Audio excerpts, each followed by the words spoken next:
इसीलिए हम caste census चाहते हैं, जाति जनगणना चाहते हैं और हम करवा के दिखाएंगे। भाइयों और बहनों, आप देखिए, पहले नरेंद्र मोदी भाषणों में वनवासी कहते थे, जहां भी जाते थे पहले कहते थे वनवासी। मैंने एक भाषण किया, मैंने कहा नरेंद्र मोदी जी, आप आदिवासियों का अपमान मत करो, आप ये वनवासी शब्द कभी फिर से प्रयोग मत करो। अब आप देखिए नरेंद्र मोदी जी का भाषण देखिए, अब वो वनवासी नहीं कहते, अब वो आदिवासी कहते हैं। मुंह से आदिवासी शब्द निकलता है, दिल में वनवासी शब्द है। भाइयों और बहनों, मुंह से आदिवासी, दिल और दिमाग में वनवासी। हमारी नीयत साफ है, दिल से आदिवासी, दिमाग से आदिवासी, मुंह से आदिवासी, कर्मों से आदिवासी। हम यहां आपको झूठ बोलने नहीं आए हैं। भाइयों और बहनों, हमारी गारंटी सुन लीजिए। मैंने आपसे कहा था, आपकी जो जमीन है उसका हक आपको मिलेगा। जाति जनगणना की मैंने बात कर रखी, पार्लियामेंट में रखी, हम करवाएंगे, चाहे बीजेपी करवाए ना कराए, हम उन पे ऐसा दबाव डालेंगे, ऐसा दबाव डालेंगे, उनको करना ही पड़ेगा। अगर नहीं करेंगे, परे हो जाओ, हम करेंगे। भाई और बहनों, छत्तीसगढ़ की सरकार ने काम शुरू कर दिया, कर्नाटक की सरकार ने काम शुरू कर दिया, राजस्थान की सरकार ने काम शुरू कर दिया। कहां तक भागेगी बीजेपी? कहां तक दौड़ेंगे? मध्य प्रदेश में हमारी सरकार आएगी, पहला काम हमारी सरकार का सेंसस कर देगी। क्यों? क्योंकि हम आदिवासी वर्ग को, दलित वर्ग को और ओबीसी वर्ग को हिंदुस्तान की हिस्सेदारी देना चाहते हैं। मेरा सीधा सवाल है, अगर हिंदुस्तान में 50% से ज्यादा आदिवासी वर्ग है, तो दिल्ली में 90 अफसरों से सिर्फ 3 ओबीसी वर्ग के क्यों हैं?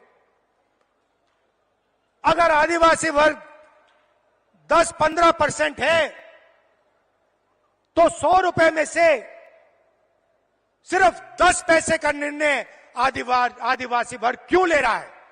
यह शर्म की बात है।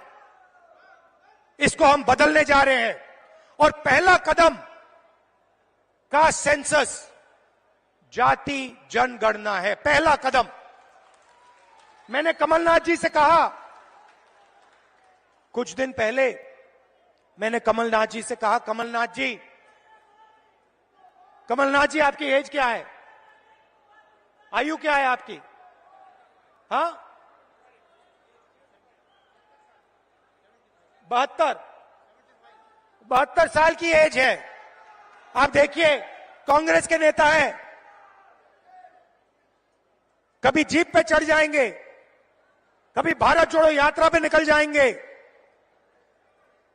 कुछ दिन पहले भीड़ के बीच में घुस गए, थोड़ी सी चोट लग गई, घुटने में चोट लग गई। मैंने पहला सवाल इनसे पूछा, कमलनाथ जी आपने एक्सरे करवाया, एमआरआई आपने करवाया? कहते हां मैंने करवाया। क्या हुआ? नहीं, हड्डी नहीं टूटी थी, लिगामेंट में थोड़ी चोट लगी।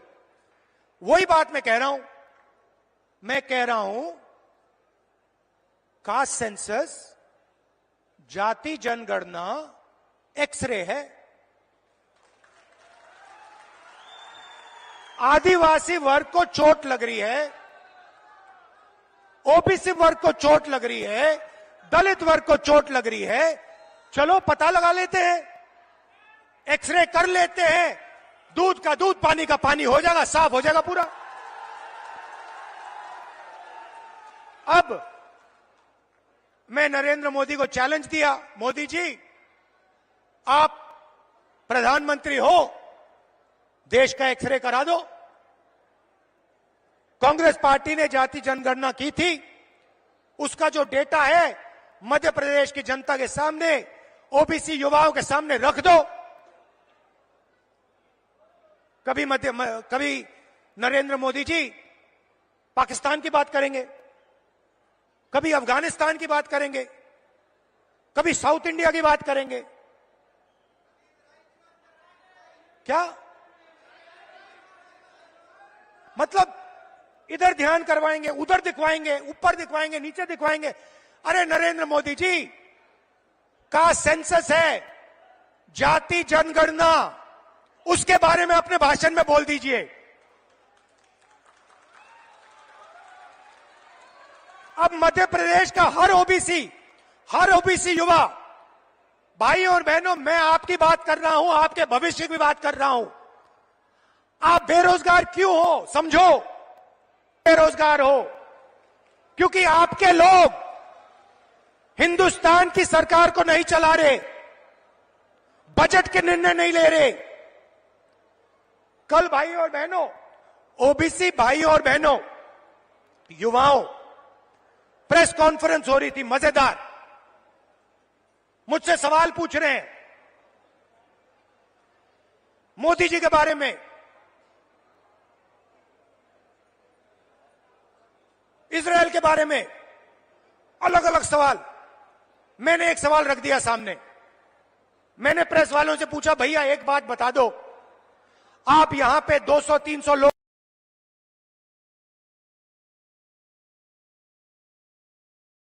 ना एक दलित था, ना एक आदिवासी था। यह सवाल है हिंदुस्तान के सामने। सवाल का जवाब हम निकालना चाह रहे हैं। ओबीसी युवा हैं कितने, उनकी भागीदारी कितनी होनी चाहिए, यह हम जानना चाह रहे हैं। नरेंद्र मोदी छुपाना चाह रहे हैं सच्चाई, बताना नहीं चाह रहे हैं। इसीलिए वो कभी पाकिस्तान की बात करेंगे, कभी वो साउथ इंडिया की बात करेंगे, कभी वो चुनाव की बात करेंगे। जाति जनगणना की बात नहीं कर सकते। रिमोट कंट्रोल कहीं और है, अदानी के पास रिमोट कंट्रोल। तो कांग्रेस ने क्या वायदे किए? झूठे वायदे नहीं, मोदी जी वायदे नहीं, 15 लाख रुपए वायदे नहीं। मैंने आज कमलनाथ जी से कहा, रणदीप सुरजेवाला जी से कहा हेलीकॉप्टर में आते हुए कि देखिए, वायदे वो ही करने हैं जो पूरा हो सके, नहीं तो टाइम